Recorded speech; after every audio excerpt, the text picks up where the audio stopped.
Arduino started as a project that we did at the Interaction Design Institute Ivrea back in 2005, but it has some roots in previous projects that we worked on because we wanted to make a tool for our student that was more modern than what was available on the market at the moment, especially because the tool that everybody was using, this thing called the Basic Stamp, in Italy was costing at the time about 76 euros, that's like $100.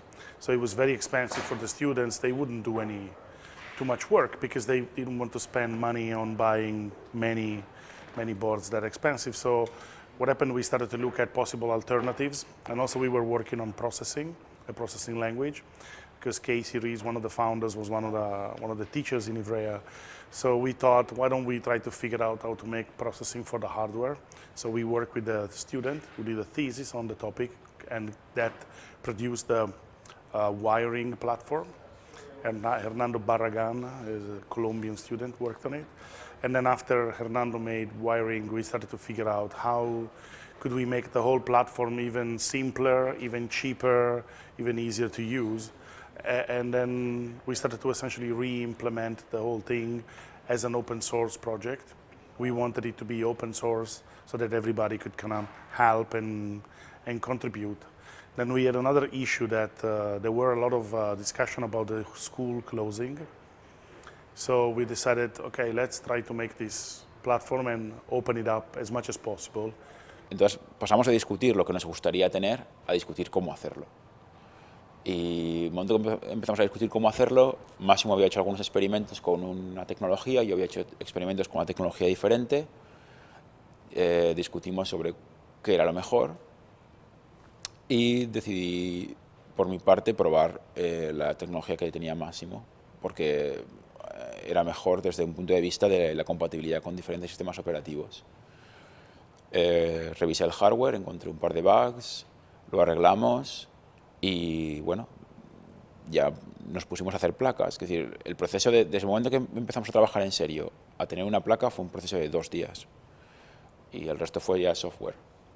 While I was kind of in the middle of this, I met with David Quartielles, who started to sort of help me in the project and became a major contributor, and then together we kind of made the first Arduino hardware. Then we had David Mellis joining as a student to write the software. Then Tom came in as an advisor, and finally then Gianluca came in as the person who was able to manufacture the board itself. So that's how the team kind of formed, by adding people, by the skills.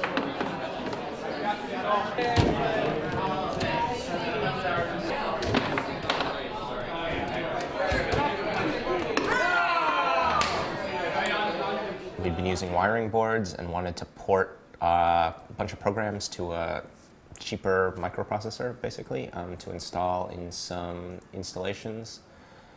And I helped write like a little compatibility layer so that all the old programs could run on the new processor. And then just being in Ivrea and not wanting to spend too much time on my actual thesis, I spent more and more time like working with Massimo and the other guys developing Arduino. I knew that there was this development of this hardware equivalent to processing. And I went over to Ivrea in June of 2005 to do a workshop with them on another subject. And they showed me the Arduino board at that point.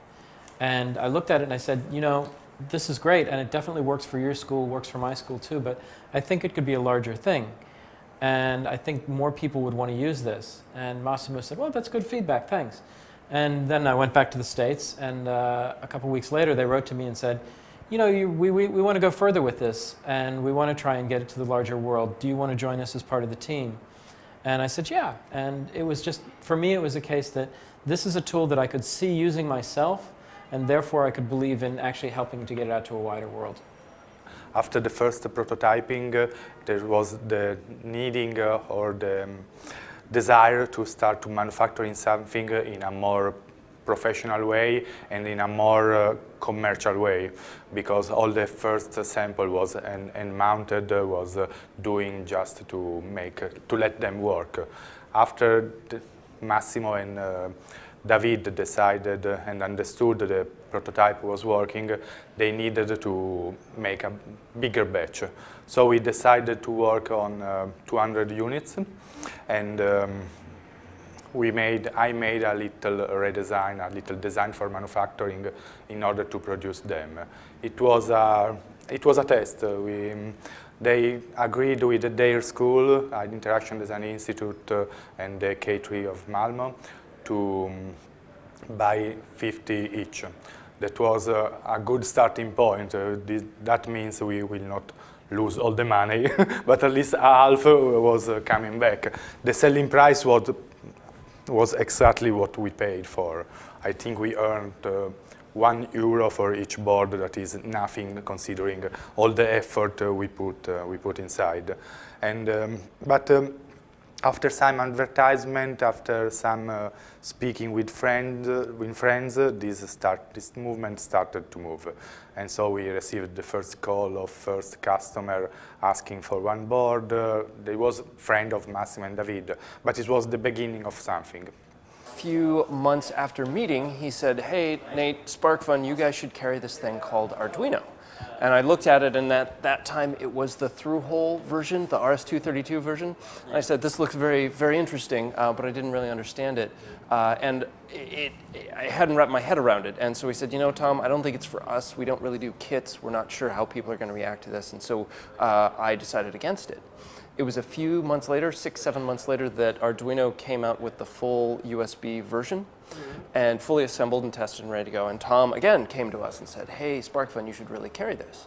And I said, well, okay, well, I'm not really sure. You know, we'll bring in 20 and see how they sell. And that was the first 20 out of about 40,000 at this point.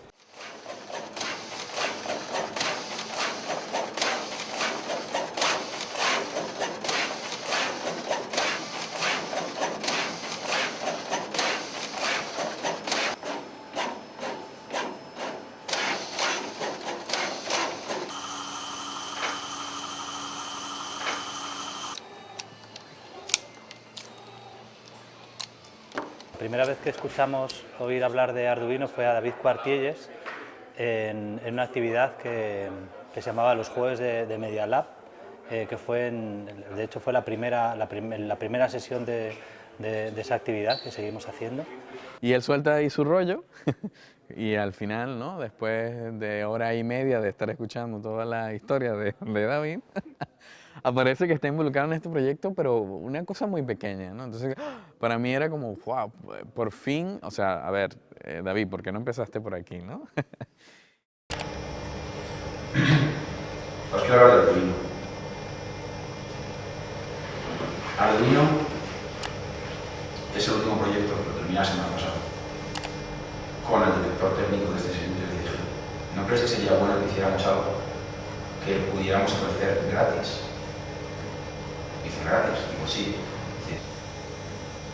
Y a partir de entonces, bueno, pues también a través de Gustavo y de seguir el contacto con David, pues organizamos un taller de Arduino en octubre de 2005, que creo que fue uno de los primeros talleres, si no el primer taller que se organizó de Arduino. El último día David propuso hacer pequeños prototipos, se llamaba Trae tus cacharros viejos y hagamos algo con ellos.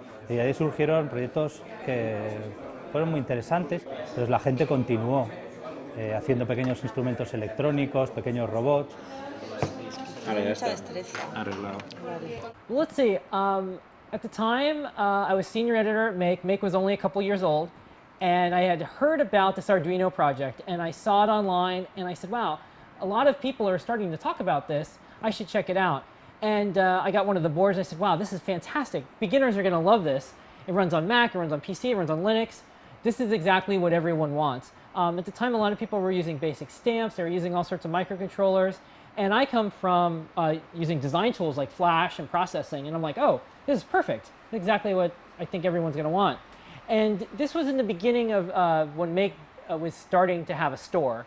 And so it took a little while, and it's very hard to do international money transfers.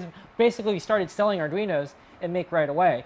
And then later on, when I started working with Lamore, who's part of Adafruit, she's the founder, we also said right away, this is a fantastic tool for getting people doing the things that they want to do with electronics, not necessarily learning everything first, but getting the application done. Like I want my dress to blink.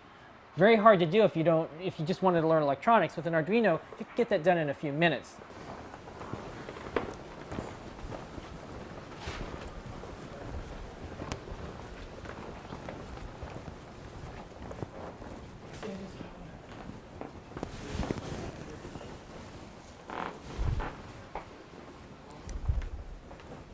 Just start the confetti video. Yeah. Maybe. So this is sort of our demo bay where we have a number of our projects set up. And this was a project we did for a single night event that used Arduino as sensors. And we have it set up here. The way it works is we made these giant maracas that when you shake them, they create these explosions of confetti. And in the original install, it was on a giant sphere, but here, each one of these has an accelerometer in it and a Bluetooth controller, and is sending it to the computer, and then we're generating these graphics. And it's all related to a specific event where we wanted people to lighten up. It was at a cocktail party, and we wanted people to really let loose and feel more free than they typically do at these sort of events. And maybe we should show you quickly the Luminode project over here. This was a project we did early on in the lab, thinking about network lighting. And the way it works is there's sort of a family of lights, and the main light here, you pick it up and you can sort of tune a color by twisting it. It'll set the color, and then these others are the sort of the children. As you sort of play with them, they'll all start to come into sync. So we're really interested in these social relationships that people create through technology. So in this case, it was sort of syncing a number of people up who are all using the same thing. And then we sort of extended it out to use architectural scale lighting and off-the-shelf lighting equipment. The very first thing I tried to do with an Arduino was run a 3D printer on an Arduino, which I probably should have started out with something simpler because it was really difficult. And I didn't know anything about electronics. It was just like stumbling blindly and trying to get it to work. But eventually I got it to work, and now we sell these MakerBot 3D printers, which actually run on, there's multiple Arduinos in the machine.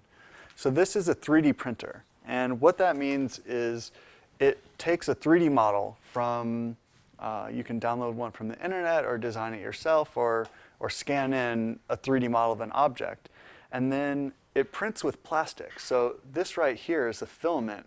And so what happens is this plastic gets slowly pulled down into the extruder head here. And when it's done, you'll get a real object that is exactly what you wanted. So you have a digital file that you give it, and you basically say, make me one of these. And so you hit print, and then this machine will make it for you. So it'll make 1 or 100 or 1,000 of them if you want. And which is great because there's all sorts of cool open source things that this will make for you. So you don't need to have a laser cutter or a PCB fabrication thing to really participate in open source hardware. You can just design something, this will sit on your desk and print you out stuff. So it's one of the things I really like about this is that this allows you to apply the idea of open source hardware to things that are very, very basic that you would not otherwise consider to be open source hardware. So we have there's an open source whistle, for example. There's an open source bottle opener. Over here on the wall, we have, right here, there's an open source coat hook. So we have a coat hook. This is open source hardware. There's a file on the internet you can download, and if you have a 3D printer, you can print out as many coat hooks as you want, and you don't have to pay anybody anything. If you want a bigger coat hook, you can make it bigger. And it's just this wonderful idea that we can apply this idea of open source to all of these common everyday things that we use in our life. Like, what we're trying to do is open source everything. Would sort of kind of been a crazy idea 10 years ago, are now actually, there's a path that we can take to get there, and people are starting to take it seriously. Open source hardware is a fantastic way to make sure other people can look at your designs and improve them. Open source hardware is a fantastic way so you don't have to answer emails, people asking can they necessarily use something. You've put the license out there. You've said open source hardware for us means you could take our stuff, you could do whatever you want with it. You just have to do the same thing we did. Release it back, allow other people to do whatever they want with, and they can sell it as long as all the attribution, all the credits, all the things that you've requested are respected. And so far it's worked out great. If you look at Linux, it's a perfect example. If you look at Apache, all these things that run the web, it's all open source. If you had to pay someone or talk to someone or license something every time you wanted to put up a website, we wouldn't have the fantastic world of information sharing we do. So I look at Arduino as a physical representation of all the great things you got with open source software, but now it's starting to happen in hardware. We will hit a level where people will be creating hardware in the same way that people were creating books after movable type became cheap and easy to replicate. And I really think that that's the level of the open source hardware revolution, is we are looking at something like a Gutenberg event where movable type will change how people read, write, and share information. And only in this case, it will be how we create and use physical objects. The idea behind having control over these physical objects and being able to manipulate them at will and not be afraid to take them apart, to see what's inside, to really know everything that's going on. That's something really behind the open source hardware for me, and something I'm really passionate about. Of course, open source means that you're making it for the community at large, based on work that other people have done. So it's kind of like I'm taking one step up a ladder, and then I'm helping other people go further up the ladder. El problema que hay es que por culpa de la estandarización y por culpa del sistema de patentes se cerraba la posibilidad para mucha gente de aprender cómo funcionaban las cosas. Y quedaba reservado a un grupo de gente que son los hackers, que por tener mayores conocimientos técnicos podían o se sentían con la capacidad de abrir un elemento electrónico y mirar qué es lo que había dentro. Y bueno, a mí el hardware abierto significa volver a tener la posibilidad de mirar qué hay dentro de las cosas, pero hacerlo de una forma que esté permitido, o sea, que sea éticamente correcto, que sea legal y que permita mejorar la educación. Entonces, para mí el hardware abierto realmente es un sistema que permite a la gente educarse en cómo funcionan las cosas, cuando vivimos en un mundo en el que hay más ordenadores que personas. Entonces, tenemos que comprender cómo funcionan las cosas, ya no para poder repararlas, sino sencillamente para comprender cómo funciona nuestra vida. Y yo creo que es una necesidad, ¿no? At the beginning,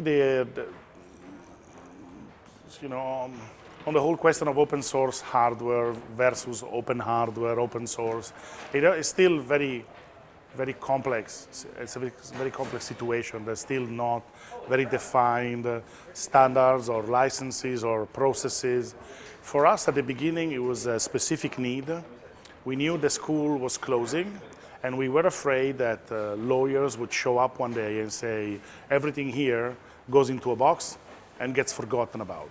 So we thought, okay, if we open everything about this, then we can survive the closing of the school. So that was the first step.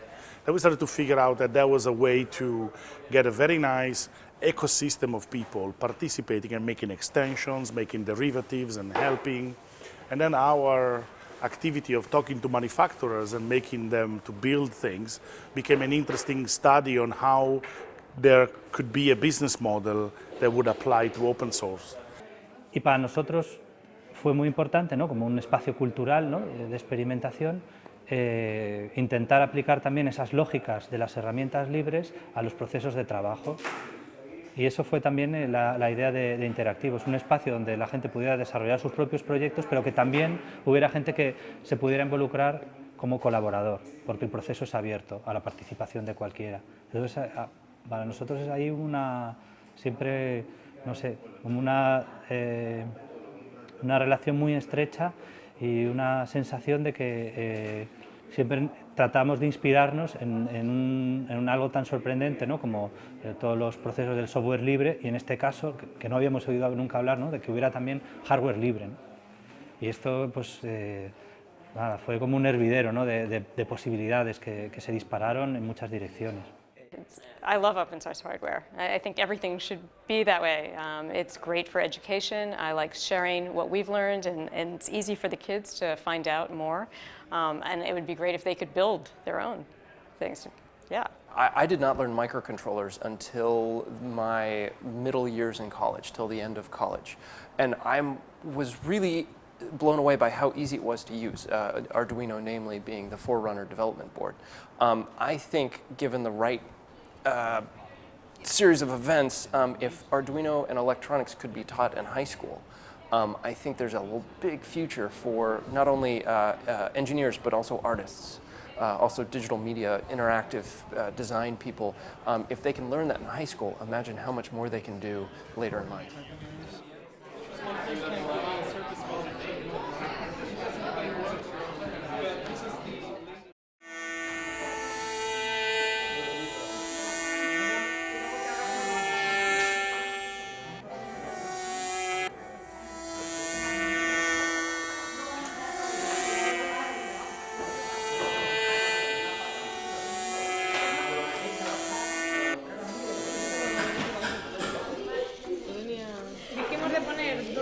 Cuando el Arduino le manda la señal, el Arduino controla exactamente lo mismo que harían estos dos pulsadores. Esto está hecho para grabar y reproducir tocando los botones a mano. Pero si le colocas unos optoacopladores, estos dos de aquí, desde la controladora, puedes puentear el pulsador y activar el pulsador con una señal eléctrica que salga de la controladora, desde la programación.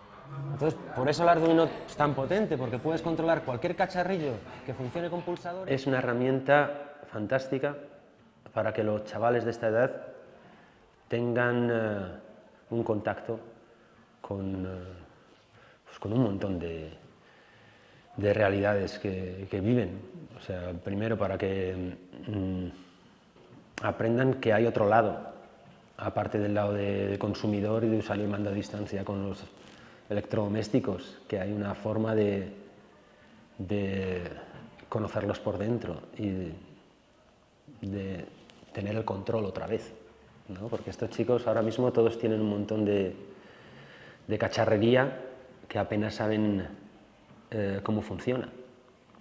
Con el Arduino puedes destripar un poquito cómo funcionan las cosas y por lo menos mostrar algunos esquemas que a ellos les permitan tener una cierta visión del mundo tecnológico que va a haber alrededor.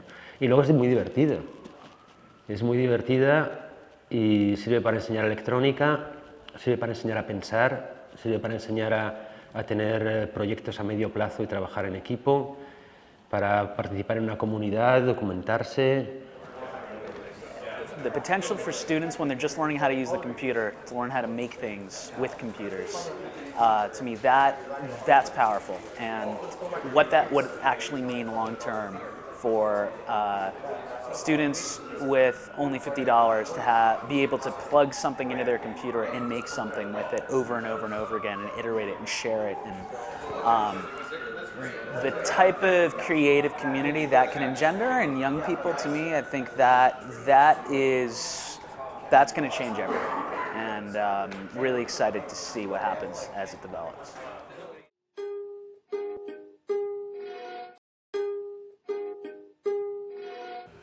Ahora mismo Arduino tiene 120.000 usuarios o 130.000 usuarios, o bueno, lo contabilizo por circuitos vendidos. Bien, el tráfico que estamos registrando en nuestra página web es de 15 millones de hits al mes, que se traduce en unos 600.000 hits al día. Esto es sabiendo que se emplea activamente en universidades, que lo emplea gente que hace sus proyectos personales y demás. Imaginemos que de repente se fuera a emplear en colegios de secundaria. El futuro no va a ser tecnológico en un sentido, ¿no? Que va a ser mucho más, un poco más social o por ahí, ¿no? Que va a haber una especie como de eclosión de un montón de gente que va a empezar a usarlo, ¿no? Luego vuelvo a tener el Arduino. Del puerto USB.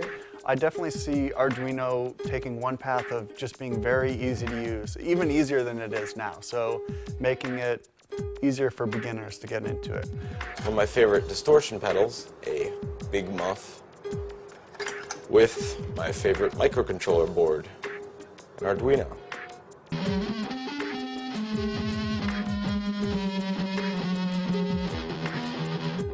Se multiplicaría la base de usuarios por 10 o por 20. Entonces, si esta gente de repente empezara a compartir sus ficheros en la red, todo esto no podría ser soportado, no funcionaría. Es terriblemente obvio que nuestra tecnología ha sobrepasado nuestra humanidad. Here's a robot. If I tilt, you can see the light goes left. I go up. I want Arduino to always be a tool that people who have no understanding of computers can look at and can get an understanding of how a computer works from. But I sell these, and so that's part of how I make my living. Para que esto siga así dentro de 10 años, lo que hace falta es que nosotros podamos seguir creando nuevo hardware, que la comunidad nos siga realimentando y que nosotros podamos incluir sus cambios y sus propuestas dentro de las mejoras necesarias. Y lo que yo veo es que dentro de 10 años espero que haya por lo menos un ordenador Arduino, ¿o qué?